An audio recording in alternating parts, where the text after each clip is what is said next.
नमस्कार, मैं doctor Manju Jain, retired associate professor from एसएनसेन degree college Kanpur. जी हाँ, मैं पिछले कई दिनों से मैं और आप नामक शीर्षक के अंतर्गत यूथ टेंशन यानी युवाओं में या प्रौढ़ व्यक्ति में जो तनाव हो जाता है उसकी रेमेडी के बारे में, उसका निदान कैसे हो सकता है या किया जा सकता है, उसके बारे में मैं आपसे चर्चा करती हूँ।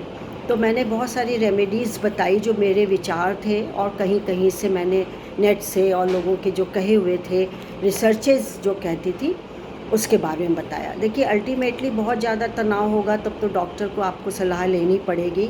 वो जो कहें दवाई दें, मेडिटेशन करवाएं, योगा करवाएं, ये उन पर निर्भर करता है।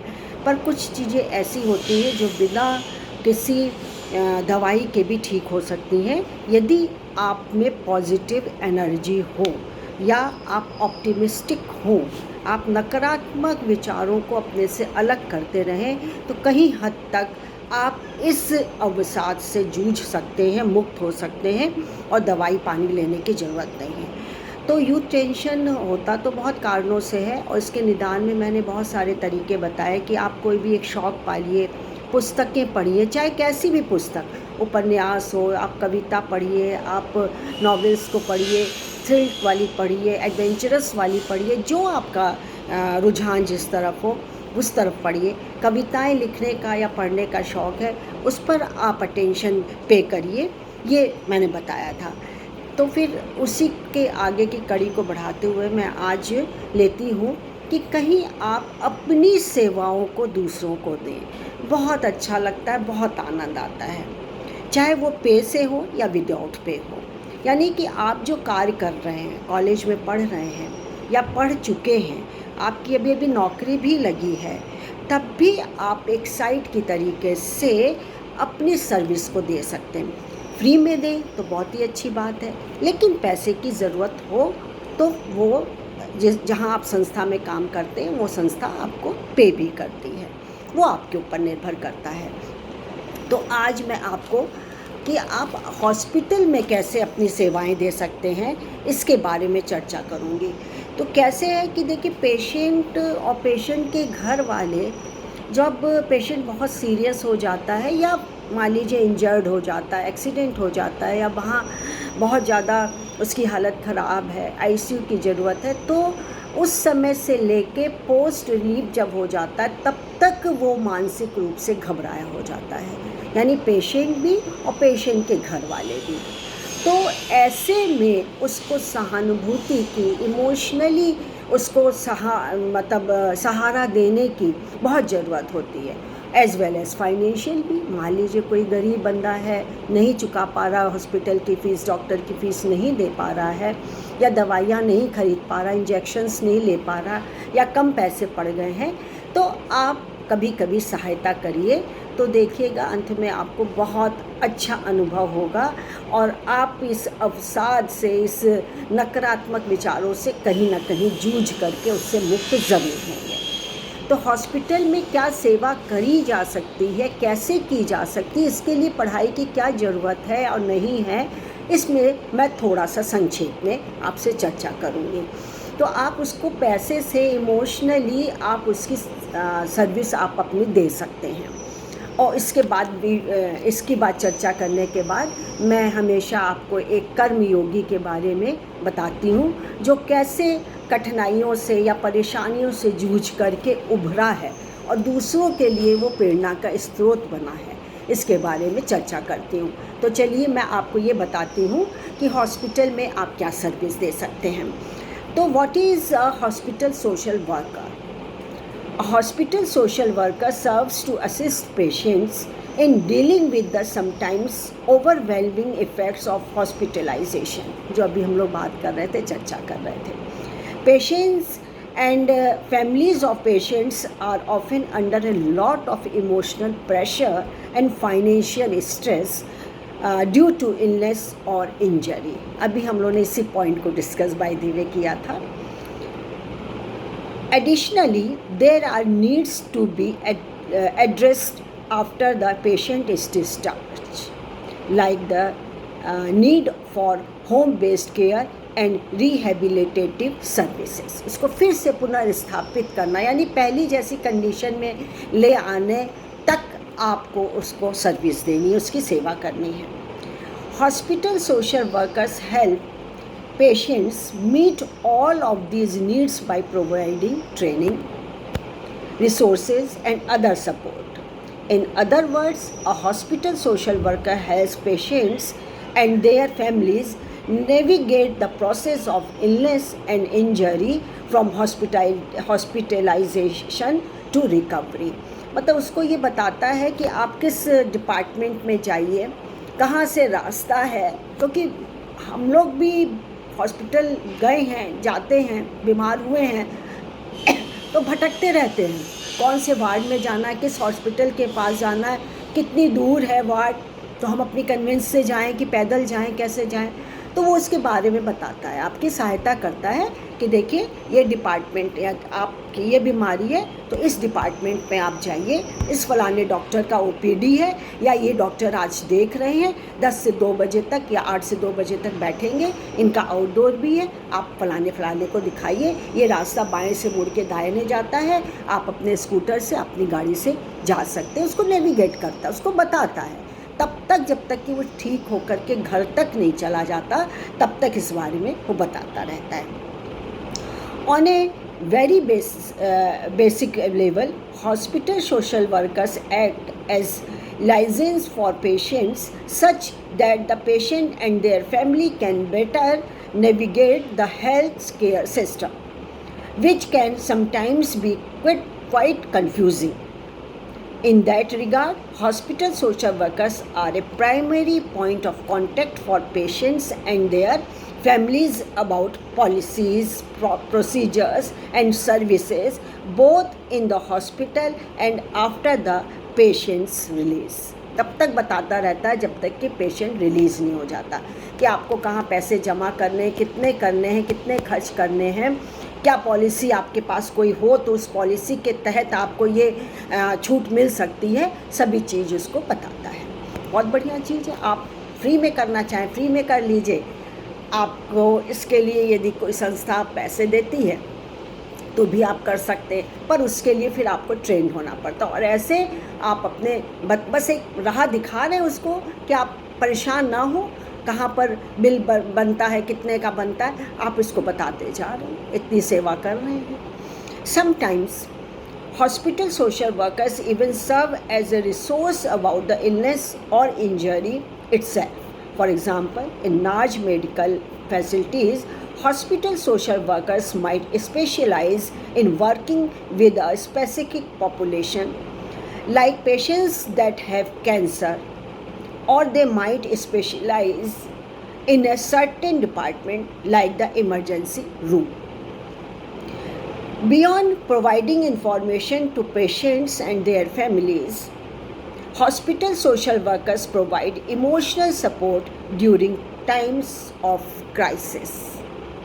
As an example, a hospital social worker might be on hand to meet with a family after learning that their loved one has been diagnosed with a life-threatening condition. In that capacity, the social worker might offer therapeutic treatment such as psychotherapy to help the family work through the emotions they feel.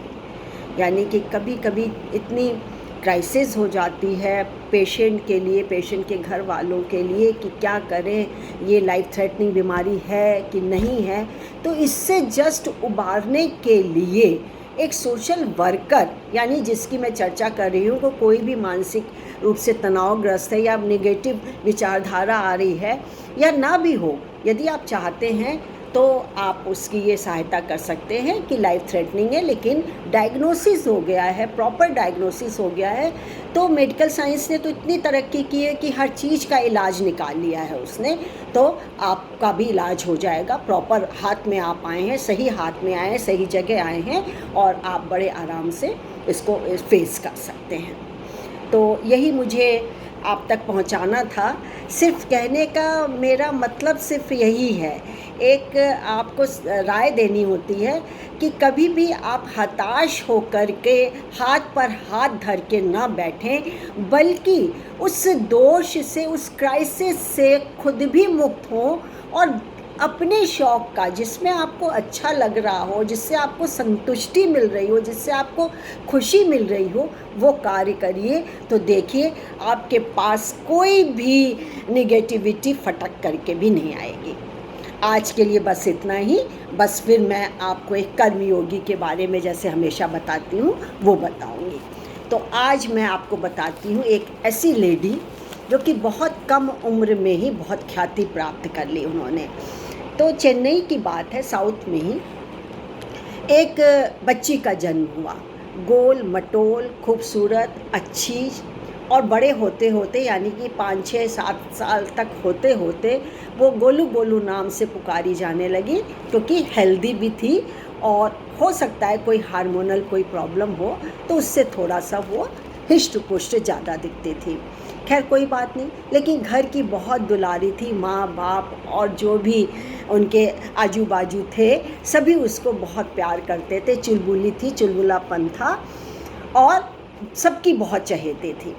लेकिन वो जब school जाने लगी 4-5 साल 6 साल की, तो हिल हिल के चलना, डगमगा के चलना, क्योंकि थोड़ा बल्कि शरीर था, तो बच्चे उसको देख के हंसते थे या मुंह छुपा करके कुछ उससे कहते थे। और एक दिन उसकी जीवन एकदम से चेंज हो गया जब एक बच्चे ने उसको कहा बेबी एलिफेंट। तब वो घर जा कर के बहुत रोई, वहाँ भी मायूस हो गई। और उसके बाद जब भी स्कूल जाती तो लोग ताली बजा बजा करके उस पर फप्ते कसते थे, बहुत मतलब हंसी उड़ाते थे। मोटू मोटू, गोलू गोलू, क्या करेगा, ये करके चढ़ाते थे। तो अब वो बहुत ही ज़्यादा, जितनी चुलबुली थी उतनी ही वो शांत रहने लगी, बहुत ज़्यादा शांत हो गई। ना बोलने में बोलती थी, चालती थी किसी से।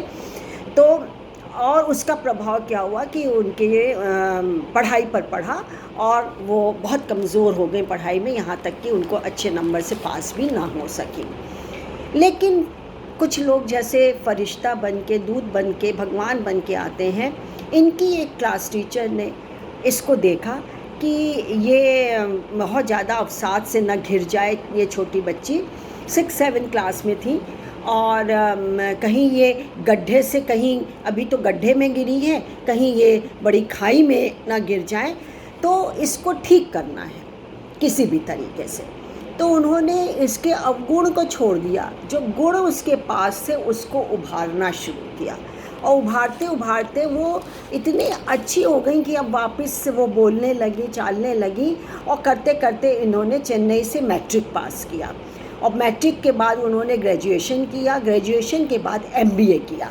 एमबीए के बाद इन्होंने एक आरपीजी रिटेल शॉप की एक शॉप थी, वो शॉप थी, उसमें ये शोरूम था, उसमें ये काम करने लगी। अच्छे पैसे भी मिलते थे और माइंड भी डाइवर्ट हो जाता था उनका, और बहुत खुश रहने लगी कि मैंने पढ़ाई में अपनी उपलब्धि हासिल कर ली है मैंने। और यहीं इनका अरविंद जी से इनका मुलाकात हुई और इन्होंने प्रेम विवाह किया। यद्यपि घर वाले और ससुराल वाले इनके बिल्कुल खिलाफ थे, लेकिन इन्होंने साहस नहीं छोड़ा और शादी कर ली। और शादी करने के 9 या 10 महीने बाद ही इनको एक बेटा भी हो गया। लिहाजा क्या हुआ कि इनकी सर्विस, इनको घर भी देखना था, बच्चे को भी देखना था, तो इनकी नौकरी छूट गई। नौकरी छूट गई तो घर का सारा बोझ, आर्थिक जो बोझ था वो पति पर आ गया। तो ये लोग चिंतित भी रहती थी कि सारा काम पति को करना पड़ता है और पैसे भी कम हैं, तो अब क्या किया जाए। इसी समय इसी ऊहा-पोह में थी, तभी इनके बॉस का, जो पहले आरपीजी उसमें थी रिटेल शॉप में, उनका फ़ोन आया कि तुम फ़ौरन आ जाओ और तुम्हें ही ये संभालना है, ये इवेंट तुम्हें संभालना है मेरे बेटे की बर्थडे का। तो वो गई खुशी खुशी और वहाँ पे उन्होंने इवेंट को संभाला और उन्होंने गो ग्रीन नाम करके थीम रखा। और उस थीम में उन्होंने जो रिटर्न गिफ्ट थी, वो रिटर्न गिफ्ट गमले, पौधे, हरे हरे पौधों के गमले दिए। मुस्कुराता हुआ चेहरा लेकर के लोगों को विदा किया। लोगों को बहुत पसंद आया, ये बहुत अप्रिशिएट हुआ। और ये इवेंट करवाती थी, उसी तरीके से फेमस हो गई। लेकिन 2-3 साल ही चला होगा, तभी इनके पार्टनरशिप में, जो कारोबार में पार्टनरशिप होती है, उसके पार्टनर ने धोखा दे दिया और इनके पास इतनी हालत नहीं थी कि ये मकान का किराया दे सकें। यहाँ तक कि उन्हें मकान, अपनी मोटर और अपने बच्चे का जो दाखिला स्कूल में लड़के का करवाया था, वो भी स्कूल छुटवाना पड़ा, क्योंकि भरपूर पूरा फीस भी नहीं दे पा रही थी। और इसी के चलते थोड़े दिन बाद उनकी बेटी का भी जन्म हो गया, तो परिवार में सदस्य बढ़ गए तो खर्चा भी बढ़ेगा ही, ये सभी जानते हैं। लेकिन फिर भी उन्होंने हिम्मत नहीं हारी और अपने पति से सलाह लेकर के इन्होंने बीच में, तट में, जो चेन्नई का तट था, वहाँ पर इन्होंने गुब्बारे बेचने शुरू किए। लेकिन गुब्बारे के जो पैसे मिलते थे वो ऐसे नहीं लेती थी, हर बच्चे को कहानी सुनाती थी, बड़ी प्रेरणादायक, कभी महापुरुषों की, कभी कहानी किस्से के रूप में।